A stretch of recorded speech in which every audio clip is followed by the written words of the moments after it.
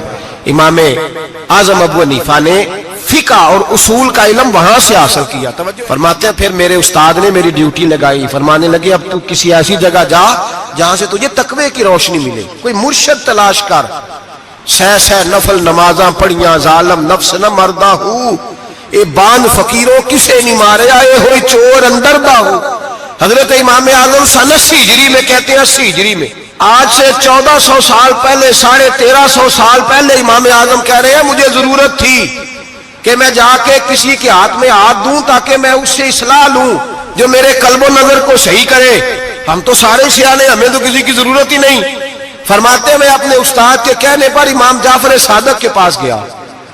2 سال امام جعفر صادق نے مجھے پریکٹیکل کرایا. جو علم میں نے امام حماد سے سیکھا تھا اس پر عمل کرنے کا طریقہ مجھے امام جعفر صادق نے سکھایا ہے. 2 سال. اور امام اعظم فرمایا کرتے تھے اگر وہ 2 سال نہ ہوتے تو میں ہلاک ہو جاتا, وہ 2 سال نہ ہوتے تو میں. فرماتے ان سے میں نے پڑھنا پڑھانا سیکھا. اور امام جعفر صادق رات کو مجھے ساتھ کھڑا کرتے اور ساری رات نفل پڑھاتے, وہ میری تربیت کرتے. وہ علم تو میرے اندر تھا لیکن عاجزی, تقوی, پرہیزگاری, عبادت, قرآن سے پیار یہ مجھے امام جعفر صادق نے سکھایا. امام اعظم ابو حنیفہ بہت بڑے فقیہ بنے, پھر مدرسہ بنایا, پھر خانقاہ بنائی. پھر امام صاحب رحمت اللہ علیہ نے ساری زندگی رسول اللہ صلی اللہ علیہ وسلم کے دین کا پیغام دیا. ایسا بھی وقت آتا ایک آیت شروع کرتے تو ساری رات وہ آیت ہی پڑھتے رہتے, ساری رات علم پڑھایا, لوگوں سے پیار کیا, خلوص بانٹا. بہت بڑے مالدار تھے. ایک بہت بڑا نام ہے امام ابو مالک کا. یہ اتنے بڑے شخص ہیں کہ ہارون رشید نے انہیں قاضی القضاء بنایا تھا, چیف جسٹس بنایا. حضرت امام مالک کہتے ہیں میں غریب کا بیٹا تھا. اکثر دین پڑھنے والے غریبوں کے بیٹے ہوتے ہیں. امیروں کے بچے ایف ایس سی پڑھتے ہیں, بی ایس سی پڑھتے ہیں, ٹیکنالوجی پڑھتے ہیں. غریبوں کے بچے دین پڑھتے ہیں. اور پھر امیروں کو ممبریاں ملتی ہے, غریبوں کے بچوں کو اللہ ممبر عطا فرماتا ہے, مصلی رسول اللہ دیتا ہے. حضرت سیدنا امام ابو مالک فرماتے ہیں میں غریب کا بیٹا تھا اور میری 6-7 بہنیں, میں اکیلا بھائی تھا. آپ فرماتے ہیں میرے ابا جی فوت ہو گئے. میری امی پکڑ کے مجھے ایک دھوبی کی دکان پہ لے گئی, کہنے لگی اسے کپڑے دھونے کا طریقہ بتا دے, سلیقہ سمجھا دے, یہ بھی ایک چھوٹی سی لانڈری کی دکان کھول لے گا, میری بیٹیوں کا پیٹ پال لے گا. دھوبی کہنے لگا ٹھیک ہے میں 2-3 درہم بھی دوں گا مہینے کے, اور جب کام سیکھ جائے گا تو تنخواہ بڑھ جائے گا. امام ابو مالک رحمت اللہ علیہ فرماتے ہیں میں بہنوں کے لیے روزی کمانے نکلا, میں بیوہ ماں کے سر پہ بوجھ اتارنے کے لیے نکلا, میں غربت کے عالم میں نکلا. رستے میں امام اعظم کا مدرسہ تھا. فرماتے میں وہاں چمکتے چہرے دیکھتا لیکن اپنی غربت کو دیکھ کے میں آگے بڑھ جاتا, پریشان ہوتا کہ میں کیسے علم حاصل کروں گا. آپ فرماتے امام صاحب مجھے اکثر دیکھتے. ایک دن امام اعظم باہر نکلے, مجھے کھڑے ہوئے دیکھا تو قریب بلایا, سینے سے لگایا, ماتھا چوما. کیا نام ہے؟ میں نے کہا ابو مالک میرا نام ہے. کہا تمہیں پڑھنے کا شوق ہے؟ کہا بڑا شوق ہے. کہنے لگے چل آ جا پڑھا کر, آ جا مدرسے میں پڑھا کر. کہتے میں سارا دن وہاں پڑھتا, گھر سے کام کرنے آتا, سارا دن امام اعظم کے پاس پڑھتا رہتا. مہینہ آیا تو میری اماں کہنے لگی تنخواہ لاؤ. میں نے کہا امی جی تنخواہ تو وہ دے گا جو ڈیوٹی پہ جاتا ہو, میں تو پڑھنے جاتا ہوں. کہتے اماں گھر سے نکلی اور بڑے غصے کے ساتھ نکلی, کہنے لگی مولوی نے میرا بچہ خراب کر دیا, میرا بچہ خراب کر دیا. میں کام پہ بھیجتی تھی، اس نے کس چکر میں ڈال دیا؟ مسلوں سے بھی کبھی پیٹ بھرا ہے، کام بھی تو کرنے چاہیے نا۔ کہتے ہیں امام اعظم کے سامنے کھڑی ہوئی، امام صاحب بڑے امیر کبیر آدمی، اربوں خربوں پتی تھی، اور پھر اتنے بڑے عالم فقیر، سارا بغداد، سارا کوفہ، سارا مصر سلوٹ کرتا ہے۔ بی بی آئی اور تیز جملے، عورتوں کا طریقہ ہوتا ہے، کہنے لگی مولوی تیری سفید داڑھی، تیرا اتنا نام، تجھے خیال ہی نہیں آیا؟ میں بیوہ عورت ہوں، تو نے میرا بچہ خراب کر ڈالا، میری یتیم بچیاں روٹی کہاں سے کھائیں گی؟ مسلوں سے بھی کبھی پیٹ بھرا ہے؟ کہتی اتنے سخت جملے کہے، پر قربان جاؤ امام اعظم سنتے رہے اور مسکراتے رہے۔ کہنے لگے میری غلطی ہے، میری غلطی ہے، میری غلطی ہے، بی بی بھول گیا تھا، غلطی ہو گئی۔ بی بی کہتی رہی، امام صاحب سنتے رہے۔ جب غصہ اتر گیا تو کہنے لگے اماں تیرا غصہ اتر گیا ہے؟ اتر گیا ہے۔ کہنے لگے تیرا بیٹا بڑا نیک ہے، تیرا بیٹا بڑا لائق ہے، تو اسے پڑھنے دے۔ کہنے لگے چپ کر بے مولوی، یہ پڑھے گا تو میں روٹی کہاں سے کھاؤں گی؟ امام صاحب کہنے لگے مجھے بتائے گی تیرے گھر کا خرچہ کتنا ہے؟ اس نے ایک لفظ تو ہے 3 دینار کا، ایک روایت ایسی بھی لکھی ہے بزرگوں نے، کہنے لگی 40 درہم ہے، اور اماں کہتی میں نے جان بوجھ کے زیادہ بتائے، حالانکہ میں کناک کا خرچہ کرتی تھی، لیکن جب کھلا ڈلا کرے تو وہ والا خرچہ بتایا۔ میں نے کہا 40 درہم خرچہ ہے، تو دے گا؟ تو کہتے امام اعظم کہنے لگے اماں تجھے لینے نہیں آنا پڑے گا، پہلی سے پہلے تیرے گھر میں پہنچ جایا کریں گے، یکم سے پہلے آئیں گے۔ او بھائیو، کہاں استاد ملتے ہیں، کہاں استاد ملتے ہیں، کہاں وہ لوگ ملتے ہیں جو دعائیں مانگتے، التجائے کرتے، پیار کرتے۔ گزر گیا وہ دور، اب تو سوٹ لینے کا دور ہے، مٹھائیاں لینے کا دور ہے، ہاتھ ڈلوانے کا دور آیا ہے۔ اب کون پوچھتا ہے؟ اب تو پوچھتے ہیں تو میرے لیے کیا لایا ہے؟ حضرت سیدنا امام اعظم ابو حنیفہ رحمت اللہ علیہ 1 دن نہیں، 2 دن نہیں، 4 دن نہیں، 5 مہینے نہیں، 20 سال تک، کہنا آسان، بولنا آسان، سننا آسان، 20 سال تک امام ابو مالک کے گھر میں خرچہ دیتے رہے، وہ پڑھتے رہے۔ اماں کہنے لگی تو میرے بیٹے کو لگا تو لیا ہے، تو پڑھ کے بنے گا کیا؟ حضرت امام اعظم فرمانے لگے بادشاہوں کے تخت پر بیٹھ کر بادشاہوں کے ساتھ کھانے کھایا کرے گا، ان کے ساتھ بیٹھ کے حلوہ کھائے گا، وقت آئے گا تو دیکھے گی۔ کہتے ہیں میرے امام انتقال کر گئے، وقت بیت گیا، ہارون رشید نے مجھے بلایا بغداد میں اور کہا میں آپ کو چیف جسٹس بنانے لگا ہوں۔ کہتے ہیں میں خوشی سے سجدے کرنے لگا، میں چیف جسٹس بنا۔ میں نے اپنی اماں کو خط لکھا کہ اماں بغداد آ جا، تیرے بیٹے کو اللہ نے بڑی شان عطا کر دی ہے۔ فرماتے ہیں ہارون رشید کی بیوی بڑی اولیاء کی، علماء کی بڑی فرما بردار تھی، محبت کرنے والی تھی، اس نے حلوہ بنا کے بھیجا، کھانا بنا کے بھیجا۔ ہارون رشید تخت پہ بیٹھ کے کھانے لگا تو کہنے لگا امام صاحب آپ بھی یہیں آ جائیں میرے ساتھ۔ کہتے ایک کونے میں وہ بیٹھ گیا، ایک میں بیٹھ گیا، بیچ میں کھانا رکھ لیا۔ اتنی دیر میں میری اماں بھی پہنچ گئی، 2 لقمے کھائے تھے کہ اماں آ گئی۔ جب اماں نے مجھے تخت پہ بیٹھے دیکھا، ایک یتیم، ایک لاوارث، ایک بن باپ کا بچہ، وہ کل تک جو بہنوں کے لیے 4 دینار نہیں لا سکتا تھا، تخت پہ بیٹھ کے جب روٹی کھاتے دیکھا تو اماں تڑپ گئی، روئی، چیخیں ماری۔ میں نے کہا اماں کیا ہوا؟ کہنے لگی بیٹا مجھے تیرا استاد یاد آ گیا ہے، اس نے کئی سال پہلے کہا تھا اسے دین کا علم پڑھنے دے، اسے فقیہ بننے دے، یہ بہت آگے جائے گا۔ دیکھ آج اللہ نے تجھے کتنی شان عطا کی ہے۔ کہا بیٹا یہ کمال تیرا نہیں، یہ امام اعظم ابو حنیفہ کا کمال ہے، یہ ان کا کمال ہے جنہوں نے تمہیں یہاں تک پہنچایا۔ میرے بھائی اپنی پوری زندگی حضرت امام اعظم ابو حنیفہ نے۔ آج تو اساتذہ کرام، اساتذہ مجھ سے ایک ٹیچر کہنے لگے حضرت جی دل نہیں لگتا، بے سکونی سی ہے، کچھ بتلائیں۔ تو میں نے کہا کلاس میں کوئی یتیم بچہ ڈھونڈ لیں، کوئی لاوارث بچہ ڈھونڈیں، اس کی وردی اپنے ذمے لے لیں، کتابیں اپنے ذمے لے لیں، اس کا خرچہ اپنے ذمے لے لیں، روز جیب میں ٹافیاں ڈال کے جایا کرے کہ غریب کو دینی ہے۔ فرمایا 2 مہینے یہ والا وظیفہ بھی پڑھ کے دیکھیں، اللہ آپ کو سکون عطا کرے گا۔ یہ بھی کہنے لگے بڑی ٹھنڈک ہوئی ہے، بڑا سکون ملا ہے، بڑی تابعداری۔ میں نے کہا آپ لفظوں سے سکون چاہتے ہیں، وہ لوگ خدمت کر کے سکون لیتے۔ کوفے کا ایک امیر آدمی تھا، پھر غریب ہو گیا۔ غریب، غربت بڑی پریشانی ہے، بڑی پریشانی، بڑی آزمائش۔ غریب بیوقوف اس لیے ہوتا ہے کہ اس کی جیب میں پیسے نہیں ہوتے۔ غریب مجبور اس لیے ہوتا ہے کہ اس کے پاس ہوتا کچھ نہیں نا، تو ساری آزمائشیں اکٹھی آ جاتی۔ غریب آدمی تھا، محنت مزدوری کرتا لیکن پوری نہ ہوتی. وہ کہتا ایک دن گلی میں ککڑی بیچنے والا آیا. تو میری ایک بیٹی تھی چھوٹی سی, باقی بچے بڑے تھے. چھوٹی ضد کرنے لگی, کہنے لگی ککڑی کھانی ہے. ککڑی. کہتے میں پریشان ہو گیا, دل ٹوٹ گیا. بیٹی نے سوال کیا ہے. فرماتے میں نے سوچا کس کے پاس جاؤں, کسی اور کے پاس مجھے سمجھ نہ آیا, میں سیدھا امام اعظم کے پاس چلا گیا. یہ شخص ہے جو مجھے دے گا بھی اور میرا پردہ بھی رکھے گا. مجھے دے گا بھی اور میرا, بولیے, میرا یہ پردہ بھی رکھے گا. یہ رسوا نہیں کرے گا, یہ فوٹو نہیں کھچائے گا. یہ فوٹو کھچا کے پہلے دن فیس بک پہ نہیں لگائے گا کہ میں غریبوں میں تھیلے بانٹ رہا ہوں. یہ اسی وقت اخبار والوں کو نہیں بلائے گا ایک تھیلا اور 6 اخباروں میں تصویریں. یہ اس طرح نہیں خیرات دے. حضرت امام اعظم کے پاس گیا تو فرماتے رش بہت زیادہ تھا, میں امام صاحب سے بات ہی نہ کر سکا. واپس آ گیا, امام صاحب نے بندہ بھیجا, فرمایا پتہ کر یہ بندہ کسی ضرورت کے لیے آیا تھا, رش کی وجہ سے بات نہیں کر پایا. کہتے واپس میرے پیچھے بندہ بھیجا, وہ میرے گھر تک آیا. گھر آ کے اس کو حالات کا پتہ چل گیا, واپس گیا. کہتے ہیں 3 تھیلیاں اشرفیوں کی بھر کے امام اعظم لائے اور خود آئے اور رات کے اندھیرے میں آئے اور مجھے تھیلیاں دے کے نا تو میرے آگے ہاتھ باندھ دیے. میں نے کہا حضور ہاتھ کیوں باندھتے ہیں؟ آپ فرمانے لگے یار دکھ اس بات کا ہے کہ تو میرا پڑوسی تھا اور تیری غربت کا مجھے پتہ ہی نہیں چلا. تو میرے علاقے کا تھا اور میں نے سوچا ہی نہیں, میرا اپنا تھا, مجھے خیال ہی نہیں آیا. فرمایا معاف کر دے, میری شکایت نہ کرنا کہ یہ میری طرف توجہ نہیں کرتا.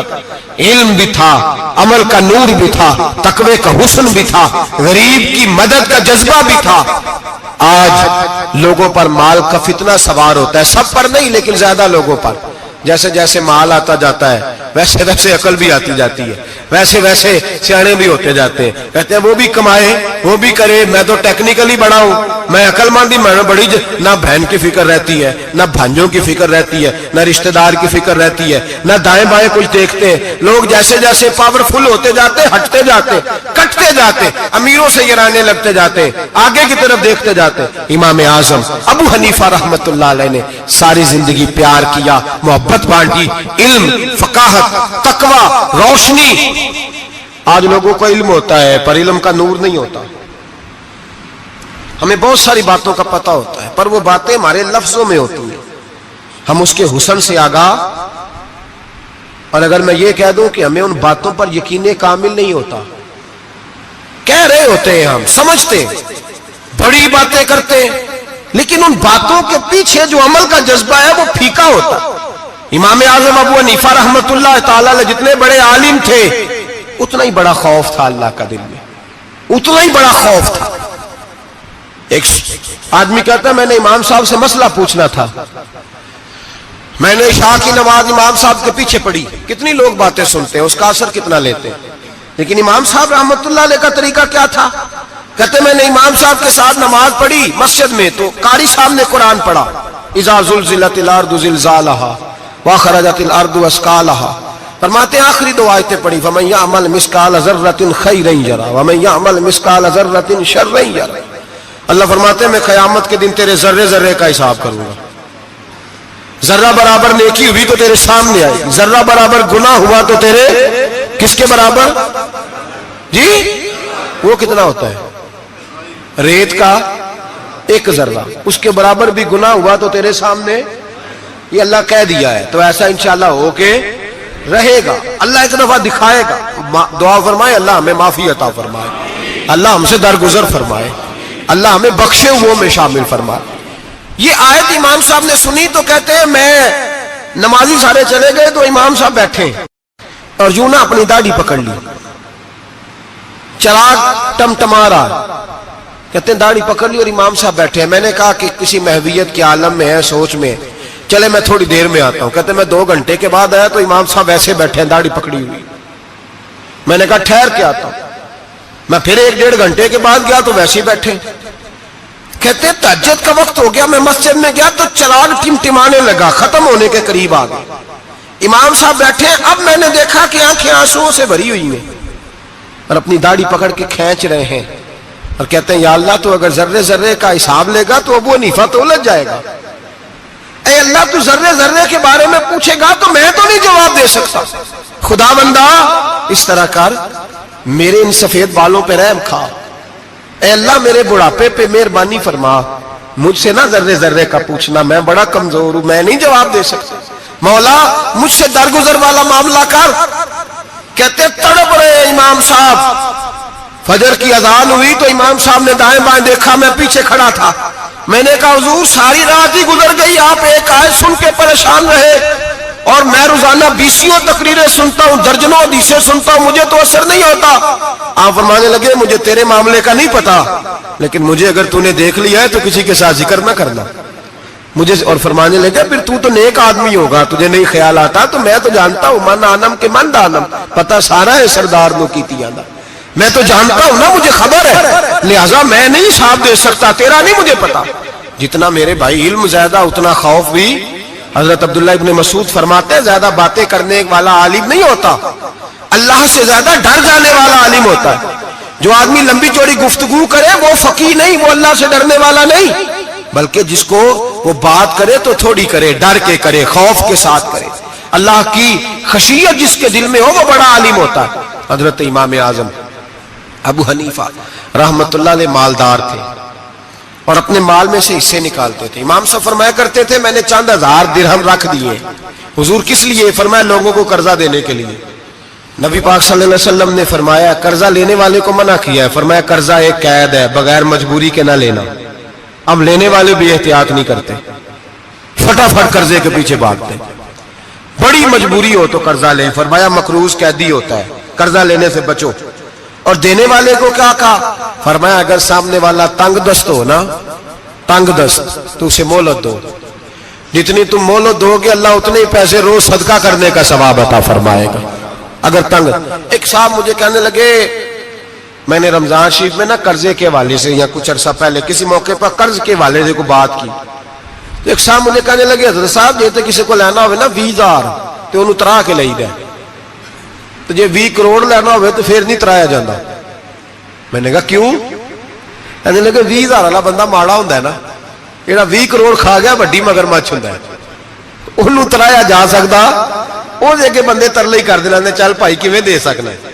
وہ جو 20,000 والا نا ماڑا بندہ ان کہنے تو دینے نے کہ تیرا بندوبست کریے، کہنے چور صاحب جمعرات لے آؤ کسی طریقے، جمعرات ماڑا ہے نا۔ نبی پاک نے کیا فرمایا؟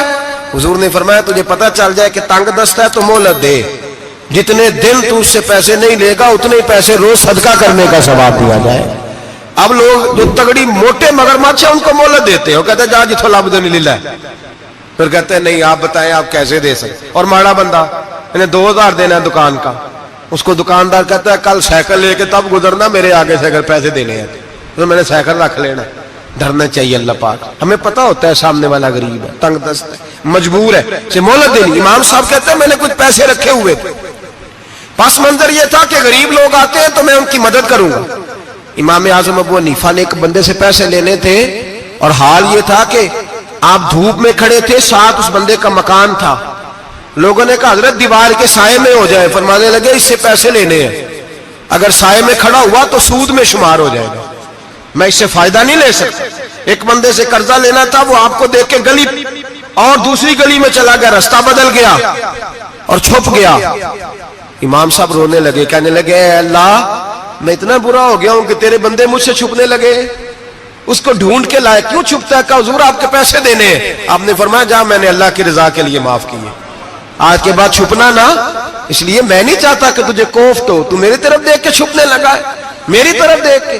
غریب تو بھائی گلیوں میں گھستے پھرتے ہیں کہ کوئی بندہ مل نہ جائے، مقروض آدمی، پتہ اس وقت چلتا ہے جب خودکشی کر گیا، پتہ اس وقت چلتا ہے پھر لوگ آتے ہیں اس کے بچوں کو کہتے ہیں فکر نہ کرنا ہم تیرے ساتھ ہیں، تو اس کے ساتھ ہونا تھا، ان کا سایہ بچ جاتا۔ اب آئے ہو امام اعظم ابو حنیفہ رحمت اللہ تعالیٰ علیہ لوگوں کو سہولت دیتے، آسانی دیتے، پیار کرتے، محبت کرتے۔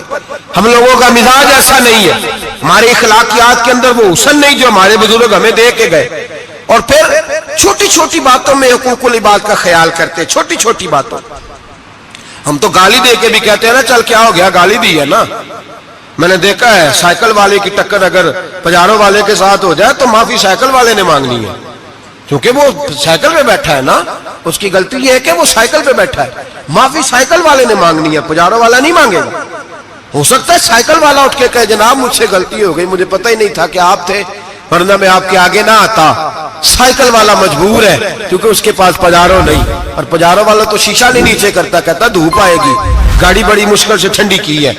نیچے اتر کے ملازم کہتا ہے اس کو پوچھو اگر کوئی 200-400 کا نقصان ہوا تو 500 دے دو.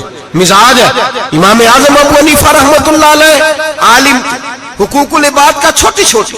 آپ کے شاگردوں میں سے کسی کے چہرے پہ شکن آتا تو 20 بار پوچھتے کوئی پریشانی ہے میرے بیٹے کو, کیا ہو گیا. ساری زندگی سایہ دار شجر کی طرح گزاری, ساری زندگی شاگردوں پر مریدوں پر محبت کا سائبان رہا, ٹھنڈی چھاؤں رہی امام صاحب کی. امام اعظم ابو حنیفہ رحمۃ اللہ تعالی علیہ گلی سے گزر رہے تھے, لکڑی کے جوتے پہنا کرتے تھے, کھڑاؤں. ایک نوجوان بچے کے پیر پہ پیر آ گیا تو کہنے لگا امام اللہ سے ڈر جا. یہ لفظ کہے تو امام صاحب کی چیخ ہی نکل گئی. کئی گھنٹے بے ہوش رہے. لوگوں نے کہا حضور کیا ہوا؟ فرمانے لگے تم نے سنا نہیں, چھوٹے چھوٹے جوان بھی کہتے ہیں کہ ابو حنیفہ اللہ سے نہیں ڈرتا, اللہ کی مخلوق کہتی ہے نہیں ڈرتا. اگر یہ کہہ رہے ہیں تو میرا کیا بنے گا؟ کئی دن روتے گزر گئے. لوگ اس بچے کو لائے, آگے کہنے لگا حضور آپ تو پریشان ہو گئے, میں نے تو محاورتاً کہا تھا, محاورتاً کہا تھا کہ آپ اللہ سے نہیں ڈرتے. فرمانے لگے بیٹے مجھے محاوروں کا نہیں پتا, جب رب کے خوف کا نام آتا ہے تو جملے سیدھے میرے دل سے جا کے ٹکراتے, سیدھے دل سے جا کے ٹکراتے. گلی سے گزر رہے, لکڑی کے جوتے پہنے, کھڑاؤں, بارش ہے, کیچڑ ہے. ایک دیوار کے قریب سے گزرے تو تھوڑا سا کیچڑ اڑ کے نا تو دیوار پہ پڑ گیا. یہاں ٹرالی والا ساری دیوار توڑ جاتا ہے اور کہتا ہے چلو میں نے کون سا جان بوجھ کے کیا ہے. یہاں لوگوں کا گھر توڑ جاتے ہیں, کہتے ہیں چلو بتاؤ کتنا خرچہ آیا تھا. فوری طور پہ لوگ ماننے کو تیار ہی نہیں. امام صاحب کے پیروں سے, یہ باریکی سمجھے, یہ حقوق العباد کا مسئلہ ہے. جو جاننے والے ہوتے تھے ان کا یہ طرز زندگی تھا. کیچڑ اڑا پیروں سے اور ایک آدمی کی دیوار پہ پڑ گیا. امام صاحب کھڑے ہیں, سوچ رہے کروں تو کیا کروں. شاگرد ساتھ ہیں, حضرت جی کیا پریشانی ہے؟ آپ فرمانے لگے میں نے اس کی دیوار گندی کر دی ہے, صاف نہ کروں تو بھی ظلم ہے, اور اگر صاف کروں تو دیوار کچی ہے. جب صاف کروں گا تو کچھ مٹی اتر جائے گی, تو کسی کے گھر کی مٹی اتارنا یہ بھی ظلم ہے. اب میں دو پریشانیوں میں الجھ گیا ہوں, کدھر جاؤں؟ کہا حضرت جی پھر. فرمایا اس کے دروازے پہ دستک دو. دروازے پہ دستک دی تو جو بندہ باہر آیا وہ مجوسی تھا, آگ کی پوجا کرنے والا تھا.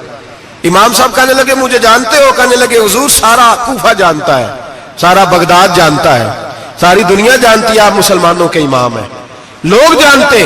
آپ نے فرمایا یار مجھ سے غلطی ہو گئی ہے.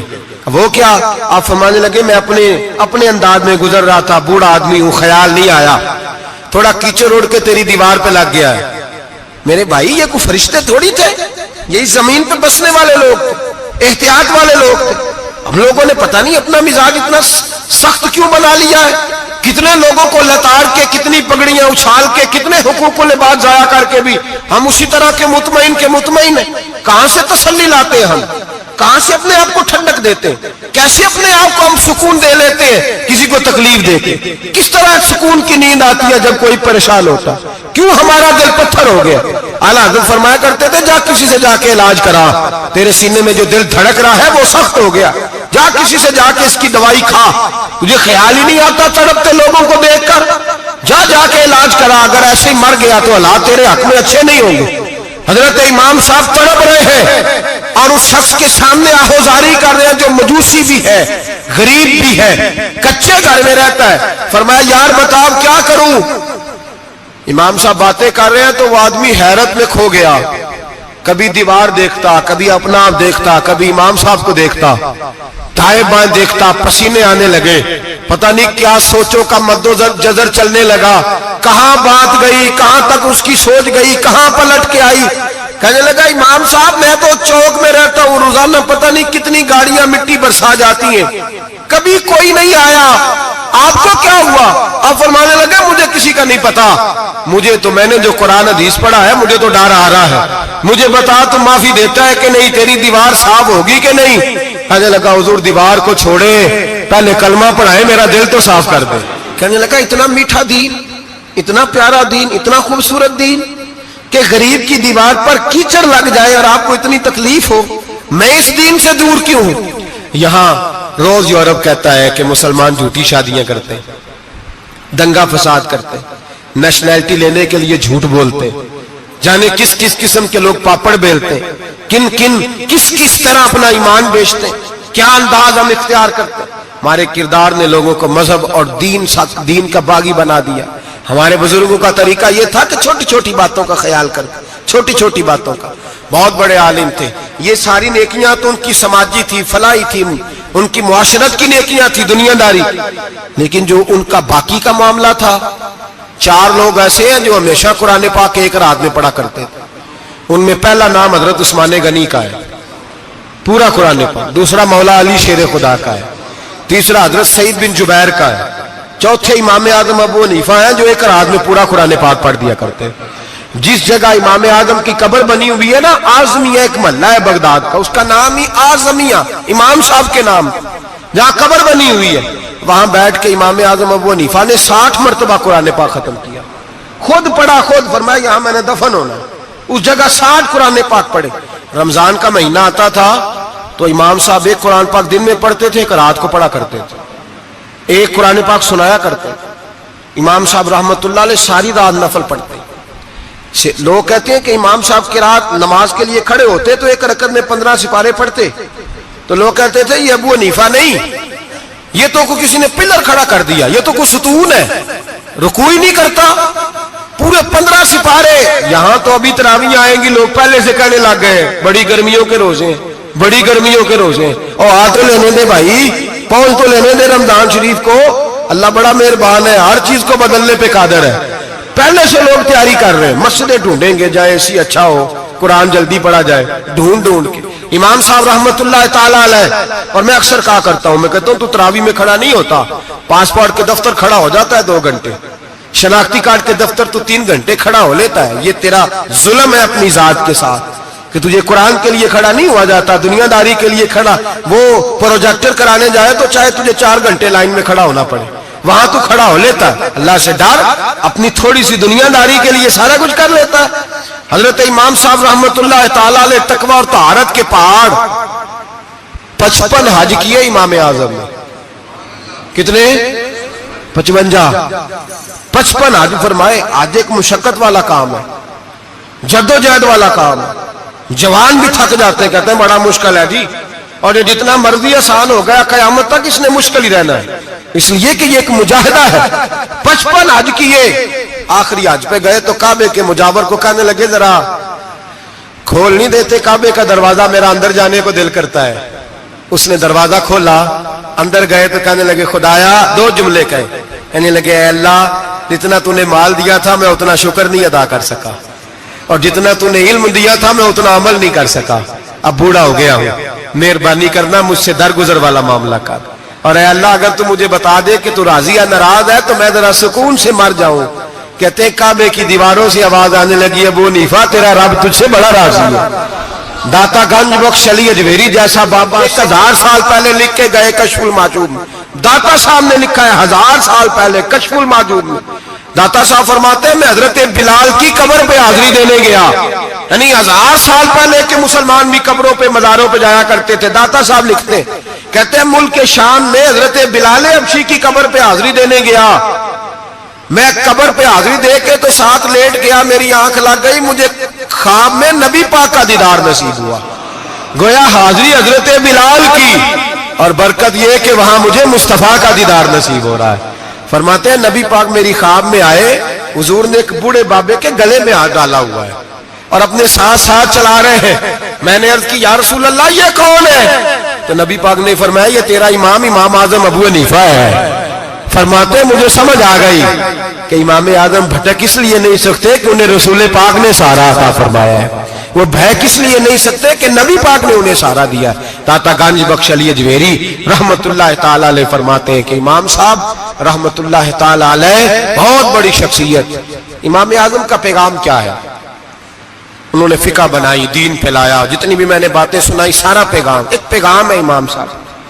امام صاحب رحمت اللہ تعالی علیہ فرماتے ہیں کہ دین پر عمل کرنے والوں کو بھی کسی اچھی صحبت کی ضرورت ہوتی ہے، عمل کرنے والے کو۔ آپ فرماتے ہیں کئی دفعہ عمل کرنے والے کا عمل بھی ٹوٹ جاتا ہے، استقامت نہیں رہتی۔ فرماتے اچھی صحبتیں تلاش کرو، ان کے پاس بیٹھا کرو، ورنہ ہو سکتا ہے جو عمل تم کر رہے ہو اس میں کمی آ جائے۔ جتنا نیک لوگوں سے رابطہ زیادہ رہتا ہے انسان کا دین پر عمل زیادہ رہتا ہے، جتنا نیک لوگوں سے پیچھے ہٹتا ہے اتنا دین سے۔ آپ فرمایا کرتے تھے اگر 2 سال نہ ہوتے جو میں نے امام جعفر صادق کی صحبت میں گزارے تو ابو حنیفہ ہلاک ہو جاتا۔ اپنے آپ کو رب کریم کے بندوں کے ساتھ لگا کے رکھے، جوڑ کے رکھے۔